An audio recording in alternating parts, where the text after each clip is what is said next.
Hello, and welcome to our Animation Resources live stream. I'm Davey Jarrell. I'm a storyboard artist in TV animation, and I serve as the Director of Programming at Animation Resources. This stream is all about our student membership drive. Now, we recorded this stream during our drive 2 years ago in 2022. Fellow storyboard artist and Animation Resources board member David Hofmann, who goes by Pez, joined me on this podcast to talk all about the benefits of this membership for both students and educators. So there are so many reasons to join Animation Resources, especially if you're a student. And some of the biggest reasons are, first, the big lie. Not with like election and politics and stuff, but in the animation world, the big lie. Basically, the big lie is that once you graduate from school, you'll get a job in animation. So I'll break it down. The biggest misconception most animation students have is that school is preparing them for a job. And this just isn't true.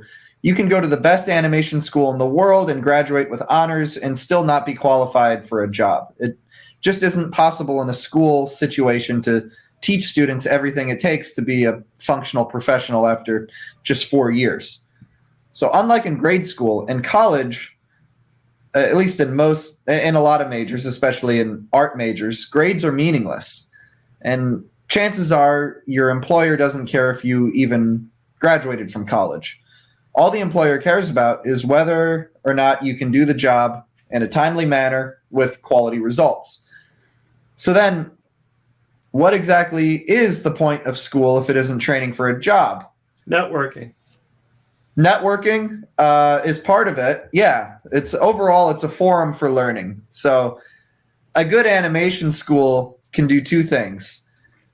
Like you said, networking, it puts you in an environment where you're surrounded by students and teachers who know their subject and are trying to do the same things that you're trying to do. And that can be a very supportive environment to learn in. And second, school can provide you with resources that may be more difficult to get access to in the real world. So university libraries are labs filled with books and on important subjects, and colleges mostly host uninstructed life drawing sessions. There's always screenings, film festivals, lectures by top industry professionals, and all these extracurricular activities may not be accessible to you after you graduate. So it's really important to take advantage of them while you're still there. But there just isn't enough time in 4 years to go over everything that you're going to need to know to work. Instructors may encourage their classes to study and work on their own skills outside of class time, but a lot of students are kind of stuck in that grade school mentality where if it isn't being graded, then it doesn't count or it doesn't really matter. And the truth is, in animation particular, the work you do outside of class is more important than what you do in the class. So what can you do in school to be as prepared as possible to get a job in animation? And that's you need to learn to learn. So learn to set your own goals, determine a curriculum for yourself, work to improve your skills, push the envelope of your creativity, exposing yourself to as many different ways of thinking about art, and just learn to grow. So look at what college is offering you. Talk to professionals, ask them what you should be learning, and supplement your college work with self-study. Don't just do what you want to do what you need to do. It's very hard and very time-consuming to gather all the skills and frame of reference you need to be a professional, but it's a lot easier to devote the time while you're still in school. So if you wait till you graduate, self-study is going to have to compete with all that adult stuff like paying bills and all that. And Davey, how long did it take you to get your first gig after graduation? Only about a month and a half. You're a jerk. But that's because I found Animation Resources at the start of my junior year, so I got a big head start. You cheated. Like you didn't find us until No, well after you you didn't. graduated, right? No, well, Animation Resources was Animation Archive at the time, but so I graduated, back in the Stone Age in 2003, and I don't know when Steve started the archive. It might be 2004. Just raise your Sounds hand, about Steve. right. I don't know, something like that. But Yeah. I was in Ohio, and like when I graduated from art school, people didn't even know how to get into the business at all. It was crazy. I had a fantastic foundation studies program, so I learned drawing and painting and like the traditional art skills. But the animation program at my school was kind of a joke, and thankfully there was a couple of teachers there that were really good that taught me some stuff I needed to know. But when I came to California in 2006, I started volunteering with Steve Worth, and he started showing me stuff that was like, oh, I need to stop looking at the cartoons that I grew up watching. Because for me, I love old school cartoons, but that's what I grew up watching as a kid was the old stuff. Because I was like, I don't like the Shirt Tales. I don't like G.I. Joe. I liked Bugs Bunny, and I like, Mighty Mouse and stuff like that. Yeah. So Steve opened my mind to a lot of the art. I'd already taken illustration history, and I was familiar with some of that stuff, but I don't know, just thinking more like an artist, and less like a fan was like a big leap for me in my early years of development. And how badly do you wish you knew about this and knew that information while you were still a student? That'd been cool. Probably wouldn't have taken 4 years after graduation to come out here if that would have been the case. Right. It's scary, when you're graduating from the Midwest and then you're trying to get into the business and you don't even know anybody. And let's see, part of the reason it was different for me is because I went to school in Los Angeles, so I was already knew all you guys. That's right. Yeah. So and now I've been in the business for, I think, 17 years. 17 years straight. It's pretty amazing. Well, I had one period where I couldn't find work. It was during the writer's strike of 2008. That was the best learning experience I've had, because I had geared myself to only do a specific type of cartoons because that's what I wanted to do. And then I was showing my portfolio to try to get whatever work I could find. I couldn't get work doing anything except for the stuff that they weren't making. And so I really had to work hard at showing that I could work on any kind of show. Yeah. A friend of mine, Janet Diamond, she's a producer in animation. She would say, well, if you can draw those shapes, how come you can't draw the other shapes? They're all shapes, right? Like, she's right. They are. So just got to build the muscle memory. That's right. Yeah.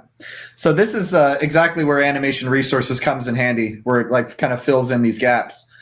So everyone needs to, like you did when you were looking for work in periods where you were unemployed, you need to build your own curriculum and open your mind to creatively and build the skills that you need. So every student is different. Every school is different. There are so many online courses and books to study from, but even those aren't enough. And the world of creativity is wider than you could possibly imagine. And Animation Resources has gone to successful animation professionals like Ralph Bakshi, Will Finn, Sherm Cohen, and asked them what resources have been useful to them in their work. And every other month, Animation Resources publishes downloadable reference packs filled with this kind of material that these advisors recommend. This reference pack will help you with your self-study program and open your mind to the possibilities that you didn't know existed. So that's the first thing. That's the big lie. So the truth is that your degree is only half of your education. It doesn't mean anything. It's something. Nah. No, okay. The only reason you need a degree is if you decide you want to be a teacher and not work in the business. And that's something. Because if you want to stay in Ohio and not try to work in the business. But you know what's different now is like with the pandemic, we're still in work from home. Like, I mean, Davey, you're in your office right now, aren't you? I'm in my home office, but I like go into the studio during the week. But I still don't don't at get all? to go to the studio. No, I've ever since 2020, I've been working in this little cube right here. Well, I hope you get to go back soon. It's a lot of fun. A lot of people don't want to. I Well, want to, but it's nice to have the option. it makes animation resources even more important because, like, if you're new and trying to get in, how are you going to meet anybody? I mean, Right, especially if you're working from home. Yeah. right, or how are you going to learn from I hear people that are like my age or older that are working at home for 3 years, and they're like, wait a minute, like now I don't know if I'm doing it right. Now I'm not like feeding off of my peers and stuff, and so this. Yeah. Organization is fantastic because you can, share what inspires us with each other. And these reference packs are just a collection of incredible work that a lot of people aren't talking about, It's like everybody's looking at the same anime cartoon, and we got one of our guys, Jojo Baptista, just digs through and finds like some of the most amazing rare anime that no one remembers. Yeah. So It's got all the principles. Yeah. The next element of animation resources that I'd like to talk about is 3 steps to greater creativity. This is something that Stephen has broken down really nicely. So he says that the key to creativity in animated filmmaking are 1, open your eyes to the world around you. 2, think about what you see, analyze how it works. And 3, expose yourself to a wide range of creative influences. So I'll start with the first one, with the primary source of inspiration for all artists is the observation of life. So too many animated films have character archetypes, the ones that you see over and over again, like a typical mom and dad characters, wimpy kids, goofy pets, bratty sister. But the best entertainers and actors will tell you that they don't create characters by looking at what other actors do or employing stereotypes. So that's like an example of animation based on other animation. They look at, like, great actors look at real people and try to capture their gestures, their walks, attitudes, expressions, figure out what makes that person a unique personality. And it works exactly the same way in animation. It's like when you're riding the bus or at Starbucks or in line at the DMV, you really want to pay attention to the people around you. Look for unique personalities and try to capture them in your sketchbook. Exaggerate, caricature them to see how you might put across that personality in animation. It's so important to go out.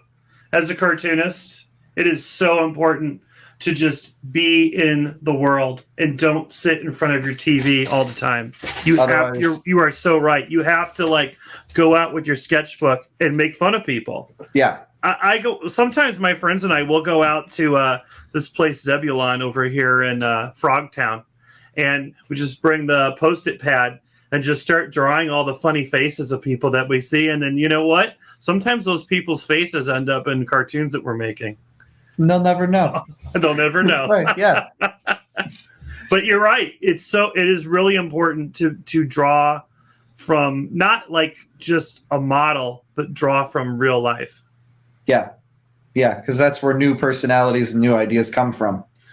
So the next step, number 2, is analysis. And analysis is the core of what it means to think like an artist, as opposed to like what you mentioned earlier, thinking like a fan.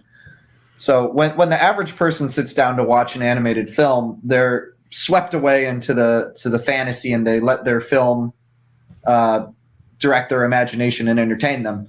But a filmmaker thinks differently. Once your mind is trained to understand the process of filmmaking, you'll never be able to sit in the theater as an audience member again, which is, in that way, that's kind of sad. But it's a trade-off, though. And then people hate you. People will hate you, so it's definitely I'm like, a trade-off. But sometimes, like, you're watching something and you're like, you just can't help but see all the mistakes that are being made. Mm-hmm. And you're like, I can't enjoy this. You have to shut it off. Yeah. Because when filmmakers look at a film, they're looking at the application of techniques. And like, how does it establish the characters and environment? How does it set up conflict?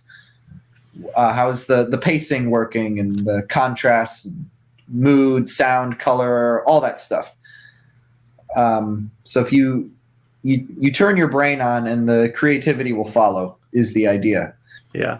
And step number 3, expose yourself to a broad spectrum of artistic creativity, and not just the few things that you already know all about and like. So when you as a filmmaker are watching movies or shows or animation, you shouldn't just limit yourself to what you personally like. You want to focus on what you can learn from. So really, animation should just be a small portion of what you expose yourself to. In order to be creative in animation, you need to understand and appreciate all of the art forms, studying the history of all the art forms: filmmaking, music, painting, sculpture, dance, literature, all that. If you want to train yourself to think analytically about film, choose really good examples from the past to study. It's like classic movies are filled with cinematic techniques that animation still hasn't done. In the entire history of animation, there have been thousands of animals chasing each other, but how many gothic horror movies have there been animated? Or noir thrillers, westerns, war movies? There's a lot more still to be told. And another advantage of using older films as reference is that you're more likely to pull technique from them, because you can't really imitate the content. Is if you're looking at a World War II movie, the situations and dialogue are so specific to that time and place. So instead, it kind of forces you to look at the acting and the staging or cutting. So then you're not stealing, you're taking that technique and then adapting it to your own context. So another element of animation resources is the importance of self-study. So animation is very competitive, and the best way to stay employable is to be constantly learning and growing as an artist. It isn't enough to just lean on what you already know. Styles change, animation changes, the world changes, and it's important for you to, students especially, to change with it. At Animation Resources, our advisory board, they let us know what's in their self-study, and then we share it with you. And I don't know if that's an experience that you can find anywhere else. And finally, I'd like to talk about the library of your mind. A lot of young animators seem to think that all the reference they need is on Google, but that isn't true. You have to know exactly what it is that you don't know in order to grow. So recently, a book was published showing great artists in their studios, and their workspaces were all different, but the one thing they all had in common is they had bookshelves totally packed with reference. I'm doing okay on that front, but I can definitely be doing better. So if you want to be a great artist too, follow their lead and push your boundaries and expand your frame of reference by building your own library. It can be books or it can be a hard drive. I guess my hard drive is pretty good because it's got all the Animation Resources ref packs. So the format doesn't matter. What matters is the impetus to know more than what you currently know. Do you have anything to add on about student membership, Pez? I think that it's really competitive. If you're graduating like today, I mean, how else are you even gonna like get ahead of the game if you're not involved in something in this or something like it? I mean, there's really nothing that's as specific as Animation Resources, because I feel like, I don't know, that you can do one of those animation adventures. I guess Steve doesn't like what I'm talking about. Sorry about that, sir. I feel like this is very specific because, like some of those things online, they teach you how to do a specific thing, and you're like, oh, I learned how to storyboard this sequence here. But this organization teaches creativity, It's like, okay, the first time I ever got the concept of what Steve was doing, I actually hadn't met him yet. I was in art school. It was my senior year at art school. And I had this illustration teacher. His name was C.F. Payne. He did the back cover of Reader's Digest. He may still do it. He did it forever. And the first assignment we had in his class is we had to make like a clip book. It was like a huge binder, and we went through all these magazines, and he was like, just put anything in there. And he was like, make lists of stuff you need. And we were just essentially like, why can't we just use Google? And it was like, no, you need to like look at all these different things, so that way you have a big library of stuff ready to go, and you can look at that stuff and be inspired by it. And so I that's what they used to do in the days before computer. And so now Steve has taken that idea of like the clip book that you look through, the reference book, and now we have these reference packs. It's way easier to deal with. I carry them around on my phone. I have them on my computer here, right there. And it's like anytime I'm just like stuck, I need an idea. I need to like think about a scene in a different way, or think about like character design or like a technique. I can just look at this stuff and I get inspired, and you find yourself not imitating the same stuff every time. Right, because I think you'll have a natural inclination to, like, if you're just using Google, to search in the same kind of thing that you always search, or the algorithm will give it to you. Mm-hmm. So, yeah, I think that's great. Two things. I work on some Looney Tunes stuff, and then I work on the SpongeBob thing. So right now, both of those sort of can feed each other, right? I can learn from one and then work on the other, but it doesn't always work like that.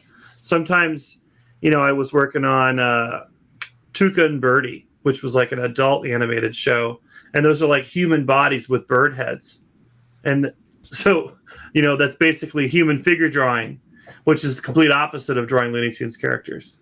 Because it's like, that's like shapes and lines of action and squash and stretch and stuff. And there was no squash and stretch in the other show. Yeah. So, I found myself looking at a lot of vintage illustration and the drawing courses and a lot of that stuff that Steve is and the board of the advisory boards put together for us. Well, I hope you're convinced to join. If you're still watching, then I assume you are. I can't recommend Animation Resources enough. With the bi-monthly reference packs curated by our board, the bonus archive, and the podcasts, you will have a great start at building a personal library of reference material that will serve you for your entire artistic career. And it's a huge bargain. It's only $70 per year if you're a student or educator, and $95 per year for the general membership. There's also a quarterly membership, which is $30 every 3 months. You can sign up right now at animationresources.org/membership. One more time, that's animationresources.org/membership.